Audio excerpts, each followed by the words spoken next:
অনেক কথা অনেকে বলে, ওদের দলের সর্বোচ্চ নেতারা কি বলেছিল? যারা নির্দলে দাঁড়াচ্ছে দলে এন্ট্রি পাবে না, বলেছিল তো।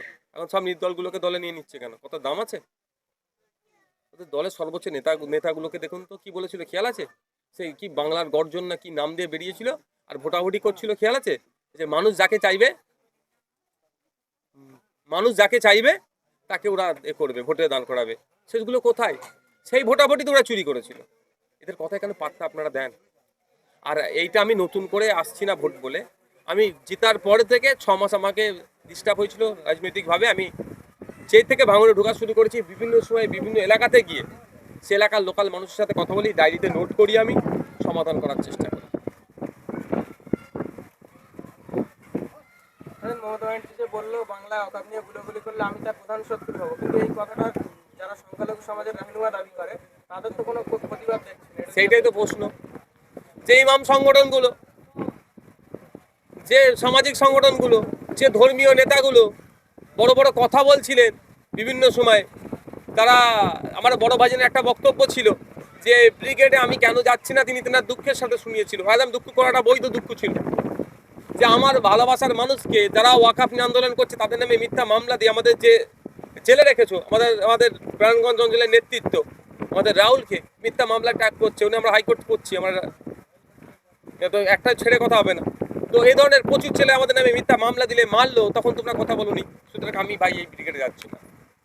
তা নিয়ে অনেকে ফতোয়া, অনেকে ফারাইজ, অনেকে অনেক কিছু করে ফেললেন, ফতোয়া দিয়ে দিলেন। আজকে দেখতে মমতা ব্যানার্জি টোটাল প্রোগ্রাম কি বন্ধ করতে বলছে। আমার বড় ভাইজান তো বলেনি যে ব্রিগেডে করবে না বা ব্রিগেডে কাউকে যেতেও বারণ করেনি, শুধু বলেছে যে আমি যাবো না, আমার ভালোবাসার মানুষকে আক্রমণ করেছে, যারা ব্রিগেড করছে তারা এই বিষয়ে কথা বলেনি, এই দুঃখে। তাহলে কিন্তু মমতা ব্যানার্জি এখন সবাইকে যেতে কোনো মিটিং মিছিল করতে বারণ করছে, তাহলে চুপ আছে কেন? একটা জায়গা বুঝতে হবে, কোনোটা একটা জায়গা যেন শাসকের সাথে এরা তাল মিলিয়ে চলছে। এবার বাংলার মানুষ দেখুক, সংখ্যালঘু সমাজের মানুষ দেখুন যে ওয়াকাফ নিয়ে সত্যিকারের সিরিয়াসলি আন্দোলন করছে না নাটক করতে চাইছে। তবে সবাই না, অনেকে আবার প্রতিবাদ করেছে। ভাই, মমতা ব্যানার্জির এই কথাটাতে প্রতিবাদ করেছে, আমরাও করেছি, আগামী দিনেও করবো। তবে আমরা প্রতিবাদ চালিয়ে যাচ্ছি ইন্ডিয়ান সেকুলার ফ্রন্টের পক্ষ থেকে। এই ওয়াকাফ সংশোধনী আইন প্রত্যাহারের জন্য বিভিন্ন সময় বিভিন্ন জায়গাতে বড় বড় মিটিং মিছিল আমরা করছি আর করবো, যেটাকে শর্টে আমরা বলি জিও।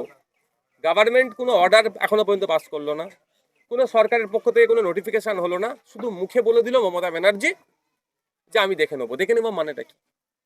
দেখে নেওয়া মানে ভাববো কি যে এর বিরুদ্ধে আপনি আইনি লড়াই করছেন, এর বিরুদ্ধে আপনি নোটিফিকেশন করছেন। সে সব কিচ্ছু করেনি। দরকার ছিল কি এই মুহূর্তে স্পেশাল বিধানসভা ডেকে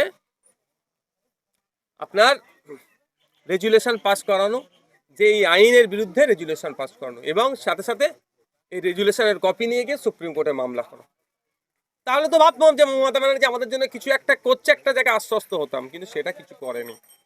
তা মমতা ব্যানার্জি যে বকলমে বিজেপির সুবিধা করে দিচ্ছে, নতুন করে বলতে লাগে না। আর আমার আপনার পাড়ার যে সমস্ত তৃণমূলের লোকজন আছে তারা তো তোলা তুলতে ব্যস্ত, তারা তো টাকা তুলতে ব্যস্ত, তারা তো এইসব নিয়ে কিন্তু চিন্তিত নয়। তারা জানে যদি আগামী দিনে অন্য কোনো সরকার এসে যায়, যদি বিজেপি আসে, দেখবেন তারা বিজেপি করছে। এখন যারা বড় বড় ডায়লগবাজি করছে না, বিজেপিকে দেখে লোক আটকাবো, হ্যান করবো ত্যান করবো, ওদের গলা পর্যন্ত দুর্নীতি করে বসে আছে। কালকে যদি সরকার চেঞ্জ হলে সেই সরকারের সাথে এরা মিলে যাবে। তাহলে এদের জন্য সাধারণ মানুষ কেন মরবে, সাধারণ মানুষ কেন ক্ষতিগ্রস্ত হবে? সেই সাধারণ মানুষকে নিয়ে আমরা লড়াই করার চেষ্টা করছি। 5 তারিখে ওয়াকাফ বিলের শুনানি ছিল, সেখানে প্রধান বিচারপতি বললো যে কিছুদিন পরে আমি রিটায়ারমেন্ট হবো, আমি কোনো রায় দিতে পারবো না। কিন্তু 15 তারিখে ফের রায় আছে, কতটা আশাবাদী? এটা কি কেন্দ্র সরকার একটা চক্রান্ত? যে দেখুন, ব্যাপারটা হচ্ছে, আপনাকে বলি, মামলার শুনানি হয়েছিল, প্রথম শুনানি 2 দিন ধরে হয়েছে,